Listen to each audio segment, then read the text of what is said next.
Le agradezco mucho que me acompañe el día de hoy Rubén Olmos. Rubén, muy buenos días.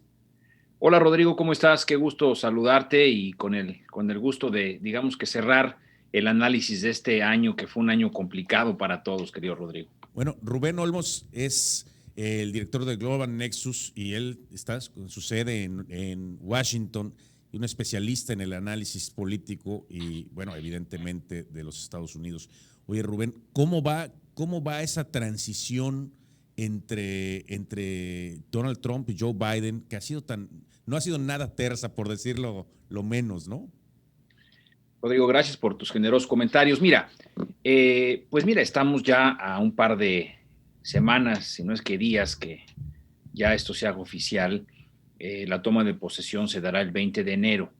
Esta semana se dio un paso importante, que fue ya la ratificación oficial por parte del Colegio Electoral del triunfo del 3 de noviembre. ¿Qué sucedió este lunes? El Colegio Electoral se reunió en cada uno de los distritos, en cada uno de los estados, y ratificó el triunfo de la fórmula de Joe Biden y Kamala Harris sobre la fórmula del presidente Trump y el vicepresidente Pence.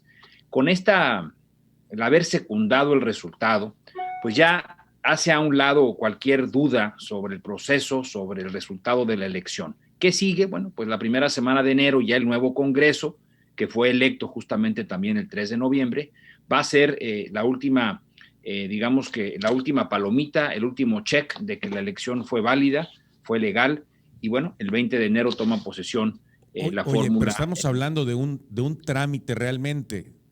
Sí, digo, es un trámite básicamente porque así lo dicta la Constitución, ¿no? El Congreso se reúne, el Congreso tiene que, digamos, que validar la elección, pero ya habiéndolo hecho el colegio electoral no hay marcha atrás.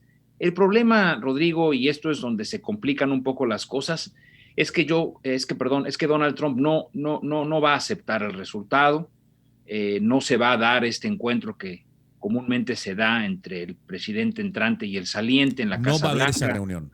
No se va a dar esa reunión, yo lo veo difícil.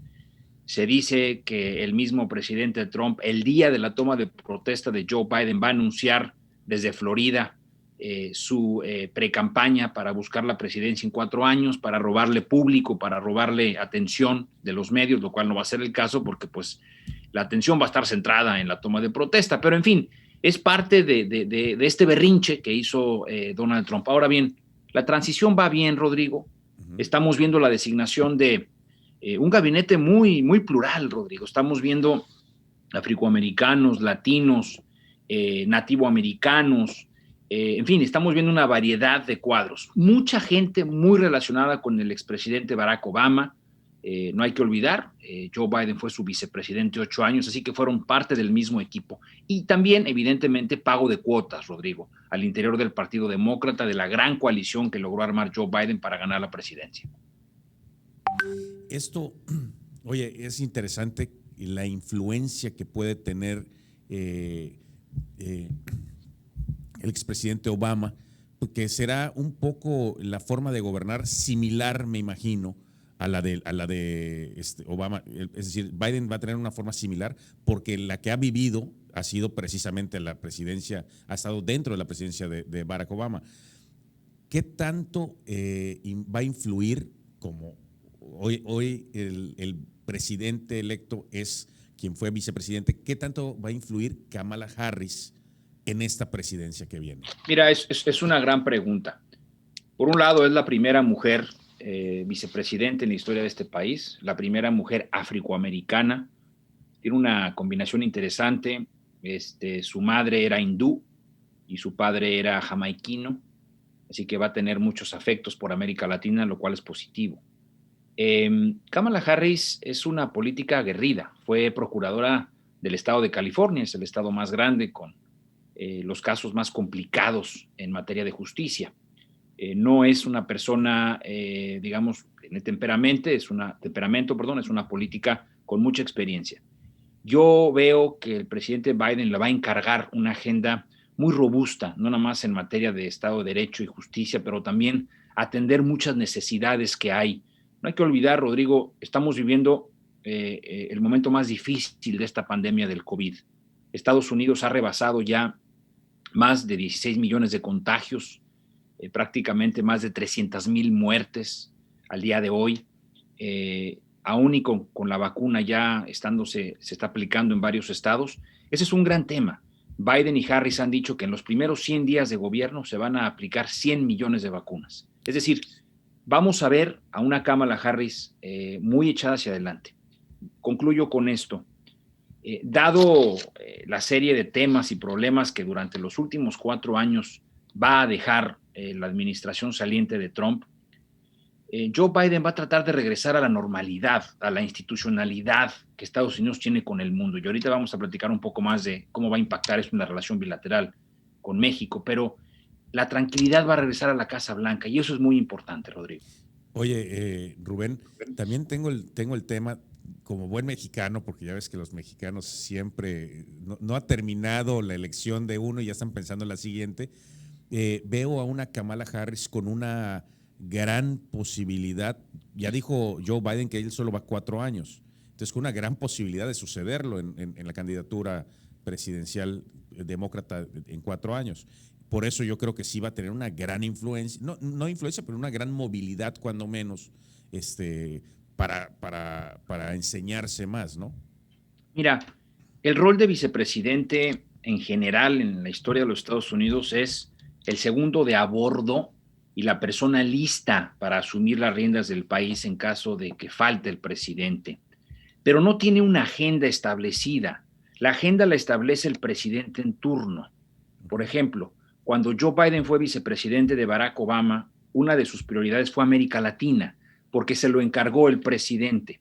El vicepresidente cubre ausencias del presidente en giras de trabajo, en viajes internacionales, pero no tiene, digamos, que una agenda establecida. Entonces, va a ser muy interesante ver cuál va a ser la agenda que le va a pedir Joe Biden a Kamala Harris. Y yo creo que va a ser mucho la política doméstica, los asuntos domésticos. ¿Por qué? Porque la quiere ir enfilando.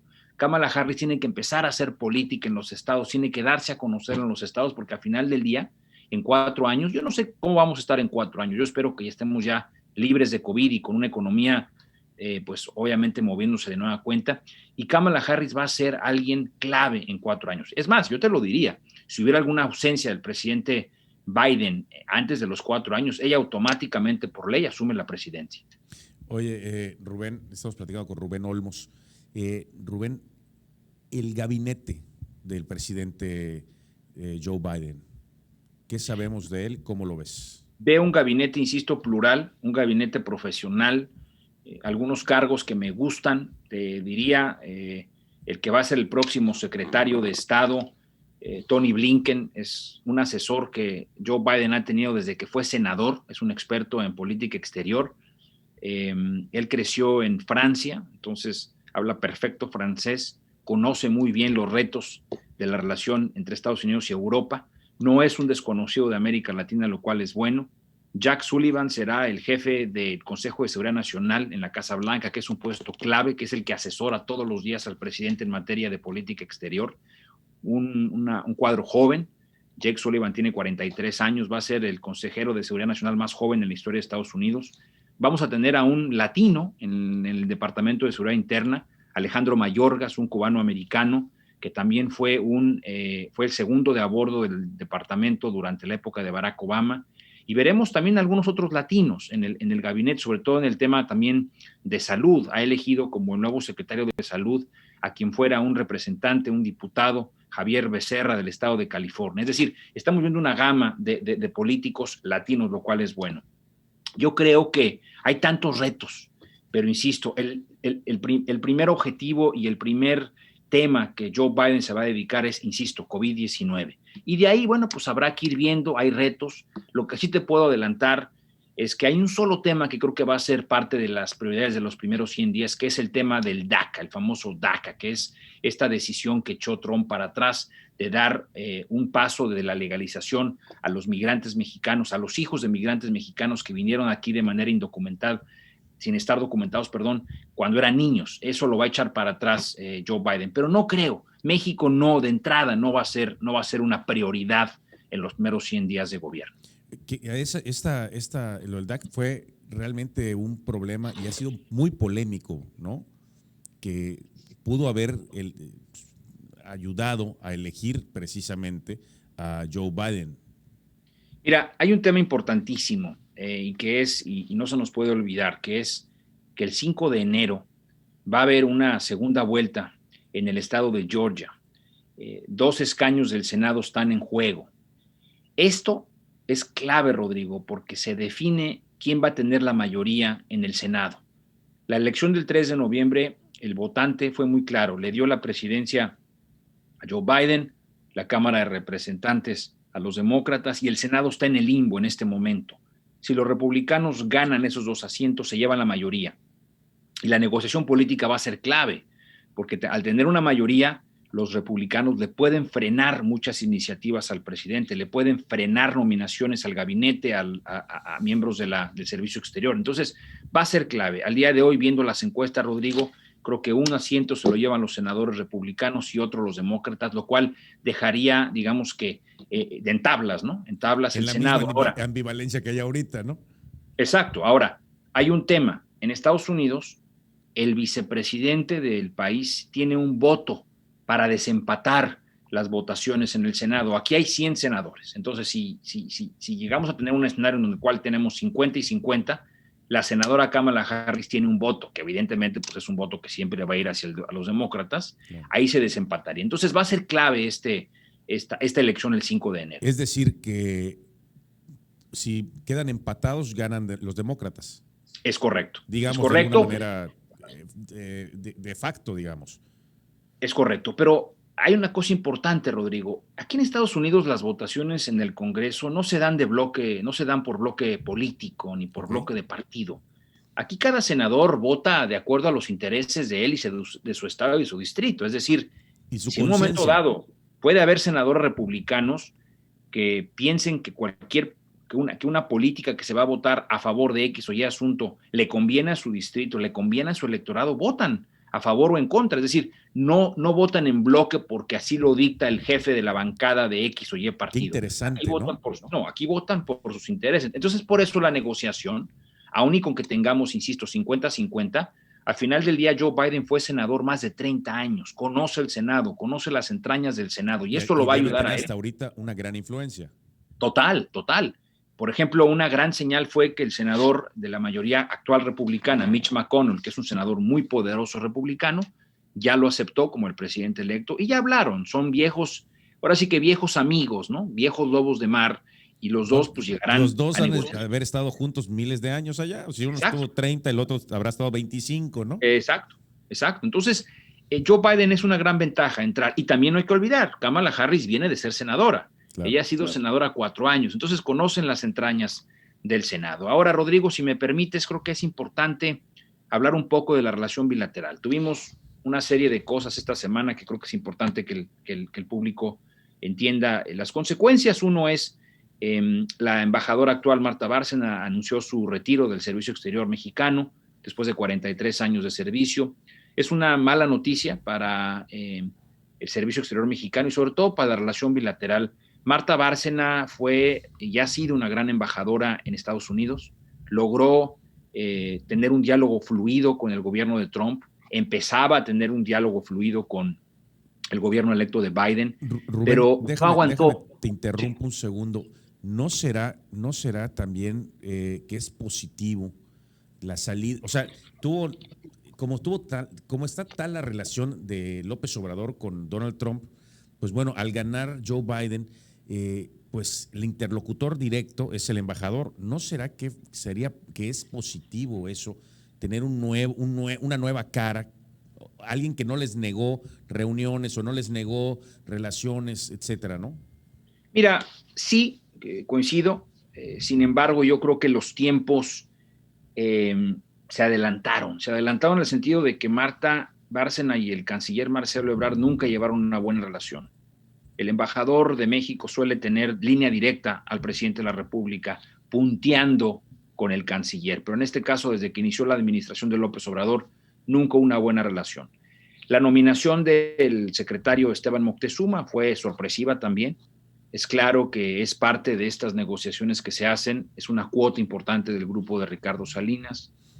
Esteban va a llegar a Washington como buen político con esa encomienda, a ser un político, a sentarse con el nuevo gobierno, a evitar sobresaltos.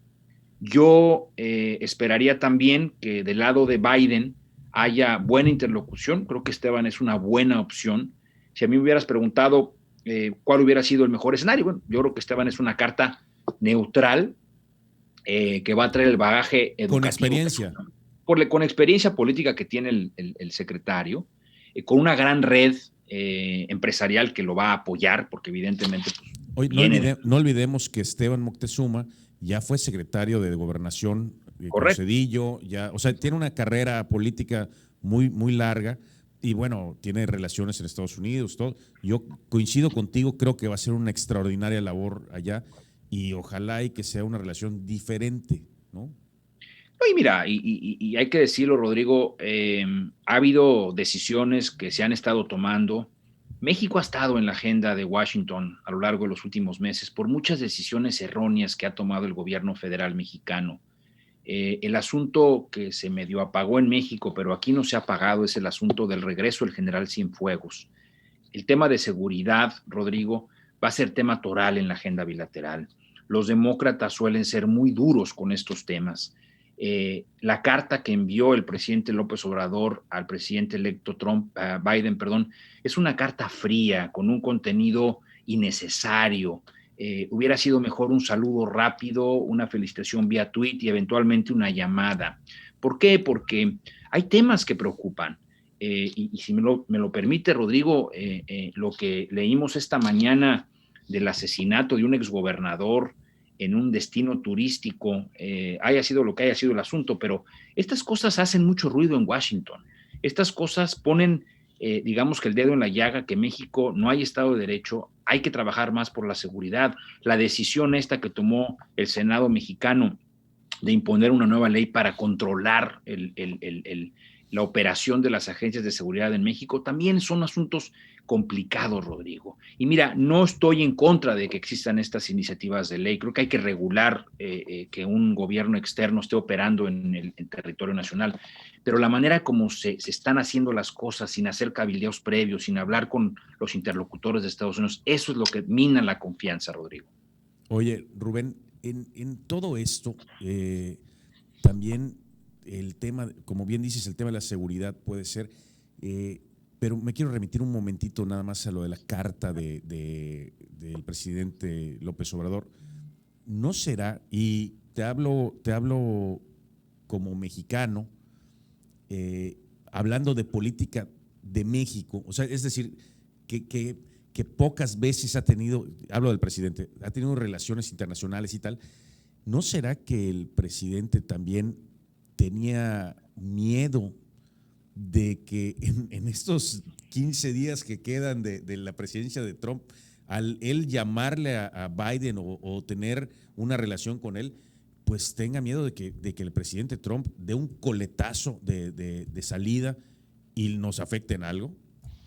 Mira, yo creo que es muy buena tu aseveración. Mira, yo te diría, el presidente López Obrador negoció al más alto nivel, es decir, a través directamente de él y del fiscal Barr, que de hecho ya va de salida, y el fiscal nuestro en México, Gertz Manero, el regreso del general Cienfuegos.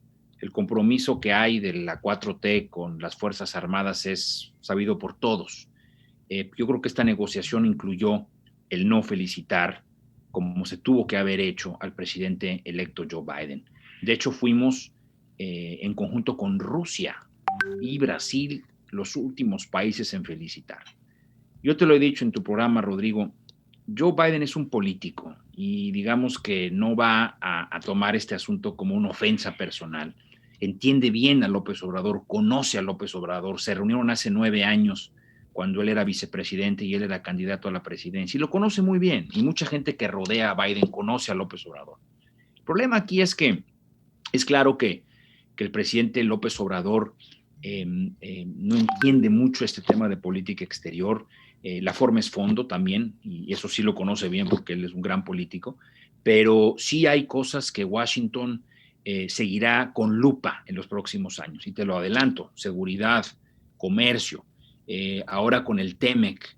Los legisladores demócratas van a ser muy duros con el tema laboral en México, con las inspecciones. el tema ambiental, el tema de energías renovables, Rodrigo, y yo quiero aquí decir una cosa muy clara, Yucatán es de los pocos estados que están a la vanguardia en el tema de energías renovables, lo cual es fundamental, pero el gobierno de la 4T no lo está, y Joe Biden trae una agenda muy agresiva en materia de energías renovables. La defensa de las empresas norteamericanas que invierten en México. Me refiero a esta narrativa constante del presidente en las mañaneras en contra de las empresas que no pagan impuestos y de decir que son lo peor que existe. En fin, hay muchos temas, Rodrigo, que no nada más desde el Poder Ejecutivo, pero también el Congreso va a seguir con lupa. Y esto puede llegar a incomodar al gobierno de López Obrador. Por eso en la carta, Rodrigo, pone muy claro el presidente que van a procurar que sea una relación, que no haya una invasión, ¿no?, entre una y otra.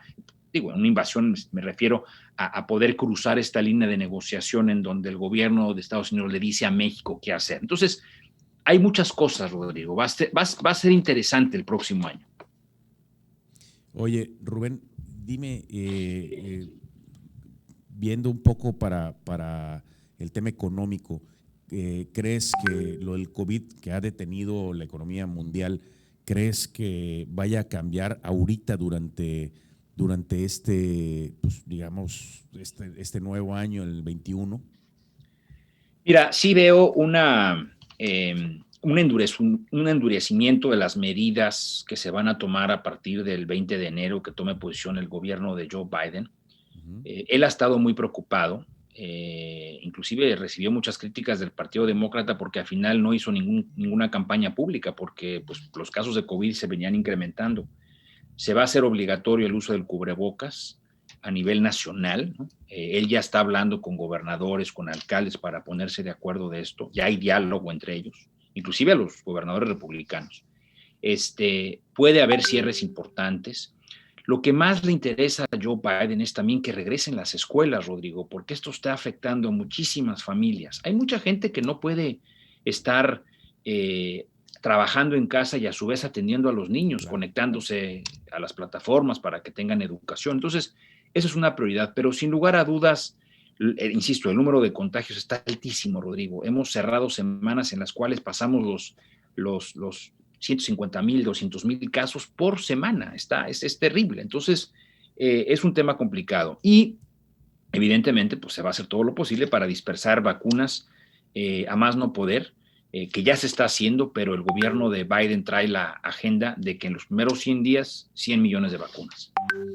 Oye, Rubén, ya se nos está acabando el tiempo. Te agradezco mucho esta participación realmente. Y quería yo, nada más para concluir, la relación México-Estados Unidos, que al principio de esto, cuando empezó la campaña y todo, que veíamos muy difícil, ¿crees que ya se va sentando y puede tener digamos, un buen tránsito? Mira, Rodrigo, nos va a ir muy bien con Joe Biden. Joe Biden conoce la región, conoce México. Él va a trabajar con México a nivel bilateral, a nivel regional, es decir, él ve a México dentro del contexto de América del Norte, con Canadá por el TEMEC. Se va a trabajar en ese sentido, pero también vamos a trabajar en el frente multilateral, lo cual es importante. El presidente López Obrador y el canciller Ebrard han hablado mucho de levantar el desarrollo económico del sureste mexicano y Centroamérica. Y Joe Biden trae esa agenda. Creo que ahí vamos a poder encontrar áreas de colaboración. México asume a partir de enero el asiento no permanente en el Consejo de Seguridad de la ONU. Ahí juega Estados Unidos un rol clave, así que México tendrá que trabajar con Estados Unidos en algunas de la mano, determinaciones. Un tema que me preocupa, Rodrigo, y no podemos subestimar. López Obrador y su gobierno traen muy cerca a los chinos. Eso no es algo que encanta aquí en Washington. Yo te diría que uno de los principales riesgos de seguridad nacional de ambos partidos ha sido China, y es China. Y es este surgimiento de los chinos a nivel económico, a nivel militar, que preocupa muchísimo a Washington. Y me refiero al establishment de Washington, al secretario de la Defensa, al secretario del Consejo de Seguridad Nacional. Y ese es un tema que hay que tener con mucha cautela. Este acercamiento de los chinos hacia México, en inversiones, hacia América Latina, eso no gusta en Washington. Entonces, yo sí te diría que la única política que creo que va a permanecer de Trump a Biden es la política hacia China, de manera distinta, pero la presión en torno a no permitir el avance, insisto, diplomático, militar, económico de China va a seguir. Entonces, ese tema hay que seguirlo. Y yo concluiría, Rodrigo, insistiendo, es una buena elección la de Esteban Moctezuma, tiene un gran reto enfrente de él, pero creo que nos va a ir bien con Biden si actuamos de manera inteligente, si el sector empresarial y el gobierno mexicano trabajan de la mano en los temas del TEMEC, que urge, Rodrigo. Creo que ahí los empresarios le pueden ayudar mucho a López Obrador a conectar. Y por último, también a nivel congresistas, diputados mexicanos y también gobernadores. Los gobernadores mexicanos juegan un rol fundamental en la relación bilateral porque son ellos los que hacen comercio. Leí esta semana, por ejemplo, que en Yucatán se anunció una inversión importante de algunas empresas de logística, lo cual es importantísimo. Entonces, vamos a tener un buen año entre México y Estados Unidos, querido Rodrigo, y aprovecho para agradecerte y enviarte a ti un gran abrazo a ti, a tu familia y a todo el equipo de la revista. Muchísimas gracias, Rubén. Bueno, y feliz Navidad. Te deseo lo mejor este 24 y que la pases muy bien. Nos escuchamos y nos vemos la próxima semana, si te parece. Gracias que sí, Rodrigo. Te mando un fuerte abrazo. Igual.